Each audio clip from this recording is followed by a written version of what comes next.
Students की problem को लेकर के हम हायर सेकेंडरी हीरानगर में आए। इन सब स्टूडेंट्स की और इनके पेरेंट्स की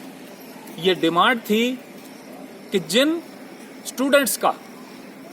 11th क्लास में एक या दो सब्जेक्ट रहा है या उनकी रीपीयर आई है, बाकी वाले इंस्टीट्यूट में एडमिशन उनकी हो रही थी, लेकिन हीरानगर हायर सेकेंडरी में प्रिंसिपल साहब जो हैं वो डिनाई कर रही थी एडमिशन को। हमने उनसे बात की है, बड़े विस्तार से बात की है, और कल का एक नोटिफिकेशन भी जेके बोस की तरफ से निकल गया है कि जिन स्टूडेंट्स का एक या दो सब्जेक्ट रहता है वो एलिजिबल हैं 12th क्लास में एडमिशन के लिए। और इस बात को उन्होंने बड़ी अच्छी तरह से सुना है प्रिंसिपल साहिबा ने, और उन्होंने माना है कि हम जो एडमिशन है इन सारे स्टूडेंट्स को दे देंगे, लेकिन उसकी एक शर्त होगी उनकी कि वो एक लिखित में एफिडेविट देना पड़ेगा उनको पेरेंट्स की तरफ से, और एडमिशन के समय उसकी माँ या उसका पिता इंस्टीट्यूट में आएगा,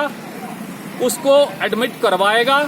और प्रिंसिपल साहब से कुछ बातें करेगा और फिर उसकी एडमिशन जो है वो होगी। और एक बात हमने और यहाँ पे देखी है कि हमारा ये हाई सेकेंडरी जो है काफी एरिया को तकरीबन 10 से 15 किलोमीटर के रेडियस को कवर करता है, और बड़ी पुरानी हाई सेकेंडरी है, बड़ा अच्छा इंस्टीट्यूट है ये, बड़े बड़े नामी स्टूडेंट जहां से निकले हैं, इसलिए यहाँ पे स्ट्रेंथ भी काफी अच्छी है। पहले जो कोरोना काल चला था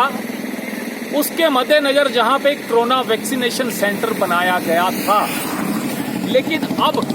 चूंकि वो कोरोना काल तकरीबन खत्म हो चुका है, मगर वो वैक्सीनेशन सेंटर अब भी जहां है, इसलिए स्कूल प्रशासन को और स्टूडेंट्स को दिक्कत हो रही है एडजस्ट करने में, क्योंकि इतने कमरे यहाँ पे नहीं हैं कि स्टूडेंट इजिली वहां पे एडजस्ट हो सकें। इसलिए मेरी गुहार रहेगी डिस्ट्रिक्ट एडमिनिस्ट्रेशन, तहसील एडमिनिस्ट्रेशन और यूटी प्रशासन से, और साथ खास तौर पे जो हमारा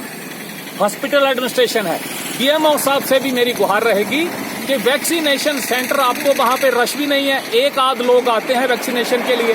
तो वो वैक्सीनेशन सेंटर जो है वो शिफ्ट किया जाए हॉस्पिटल में ही, वहां पे सुविधा उपलब्ध हो सकती है। इसलिए यहां से जो कोरोना वैक्सीनेशन सेंटर है वो उठा लिया जाए, ताकि हम